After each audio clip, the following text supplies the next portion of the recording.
যিনি সত্যিকারের বাংলাদেশের মানুষের সেবক এবং মানুষের অভিভাবক, তিনি সুস্পষ্টভাবে আমাদেরকে নির্দেশনা দিয়েছেন যে এই ব্যাপারে একদম সর্বোচ্চ কেয়ার নেওয়ার জন্য। তো আমাদের ডাক্তাররাও দেখেছেন আপনারা যে দে আর ভেরি সিরিয়াসই হয়নি, তারপরেও 8টা পেশেন্ট এই মুহূর্তে ভর্তি আছে, 11টা, আর 3টা হচ্ছে তো তাদের ট্রিটমেন্ট আছে। আমরা চেক করলাম, আমাদের মেডিসিন কনসালটেন্ট আছেন, আমাদের শিশু স্পেশালিস্ট আছেন, ইভেন্চুয়ালি এই হসপিটালের যিনি সুপারিনটেন্ডেন্ট উনিও আছেন, অন্য ডাক্তাররা সবাই আছেন। তাতে দেখা গেল যে তারা যেভাবে স্টেপ নিয়েছে তাতে প্রত্যেকটা পেশেন্ট ইনশাল্লাহ আউট অফ রিস্ক।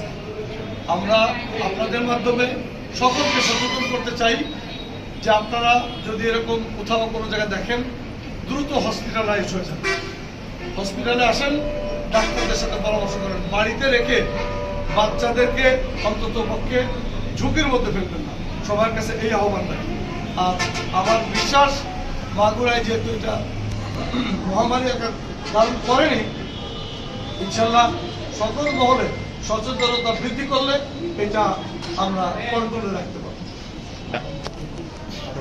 আর কাল জানেন রোববার থেকে আমাদের টিকার কর্মসূচি রয়েছে, সুতরাং ব্যাপক হারে আমরা আল্লাহর রহমতে দিব। যে পরিমাণ টিকা আমাদেরকে সাপ্লাই দিয়েছে তাতে কোনো অসুবিধা নেই।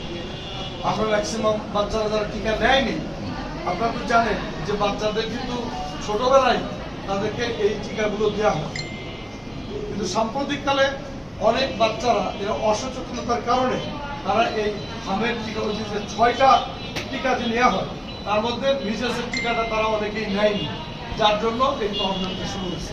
হোপফুলি ইনশাল্লাহ আগামীকালকে পরে আমাদের রুগী আরো কমে যাবে, বাড়বে। সবাইকে ধন্যবাদ।